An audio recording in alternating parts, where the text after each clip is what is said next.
Good morning, and welcome to day 16 of the Mirror Challenge for Loving Yourself. The Love Mirror Challenge is what we actually called it, I guess, in the beginning. And what I want to do today, before I get into day 16, is I want to talk and do a small recap of days 1 through 15. So this video may be a tad longer, not much. So, anyway, day 1, we started by just simply showing up. I have notes here. That's so I remember all 15 days. So day 1 was first really about showing up and saying, I love you. That's all day 1 was. Day 2, we talked about how it might have felt a little awkward doing that because it was something new to us. It was stepping out of our comfort zone, and saying, I love you just might have felt a little awkward. It was unfamiliar. Day 3, we said, say it anyway. Don't wait until you fully believe the words. Continue practicing until they become part of who you are. That was day 3. Day 4 was the voice that argues back. Notice your inner critic, that voice within your head.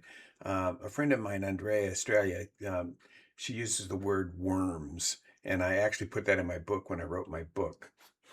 Oh, I don't have a copy of my book here on the desk. The voice inside your head. And I used one of the chapters was the worms. So day 4 was the voice that argues back. Notice your inner critic, but don't let it define you or stop your progress. Day 5, you don't have to earn it. It's yours. It's your birthright. You don't have to become perfect before you deserve love.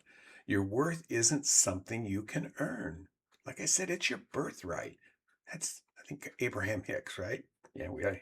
Day 6, would you say that to someone you love?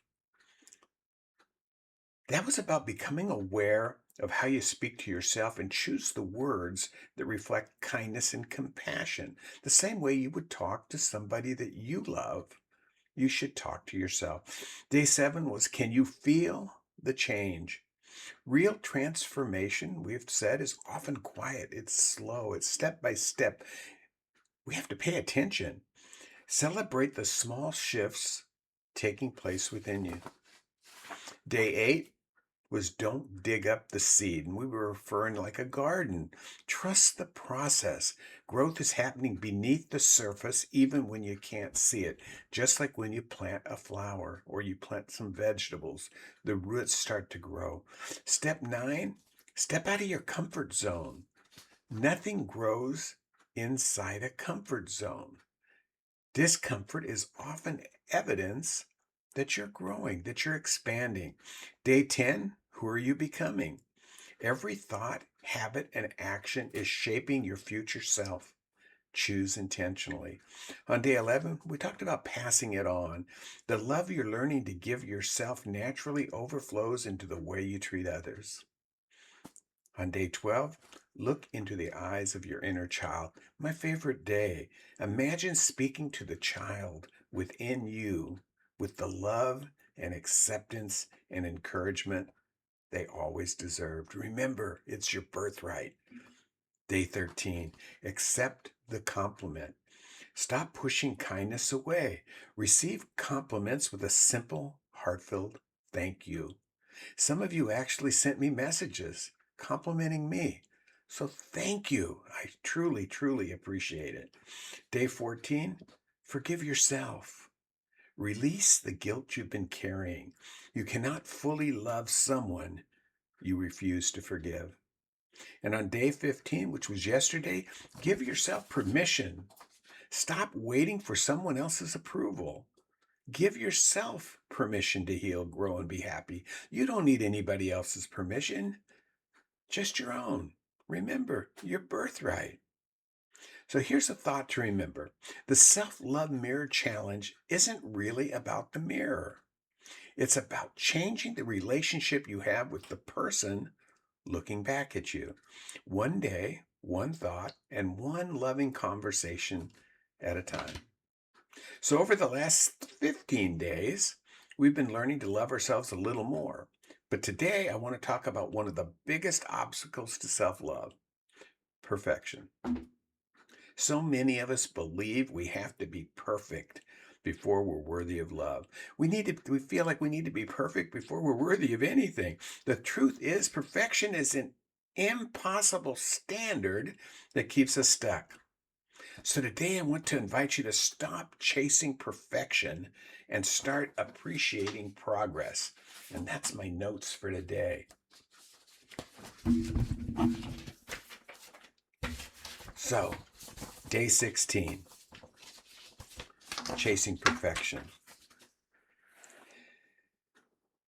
I know that for me, for the longest time, I would look at something that my intention or my goal, and I would look at it and I wanted everything to be perfect. I'm going to give you, maybe this might sound like a silly example, but hopefully it doesn't.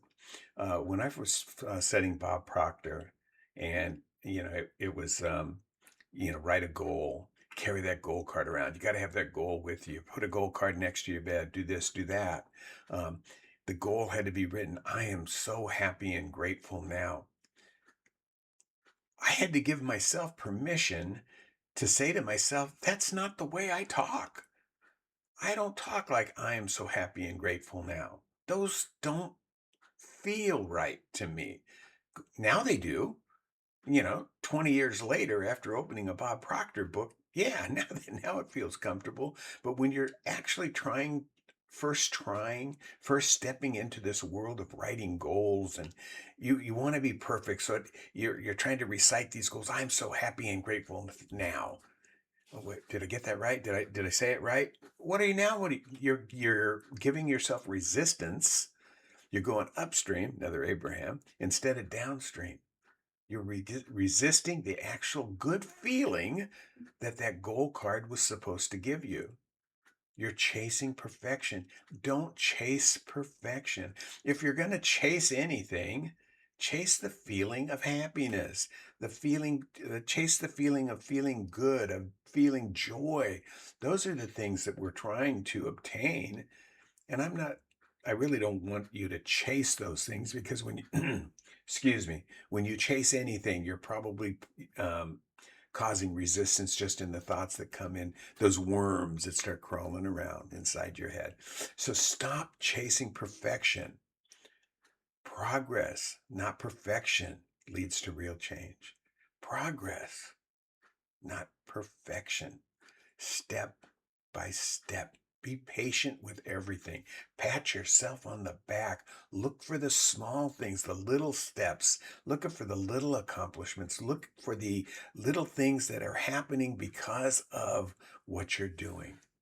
I told you this video would be a little longer, and I apologize, but stop chasing perfection, and I'm going to see you on day 17. So keep smiling, keep complimenting people, keep telling yourself you love yourself, and stop chasing perfection. Bye. See ya.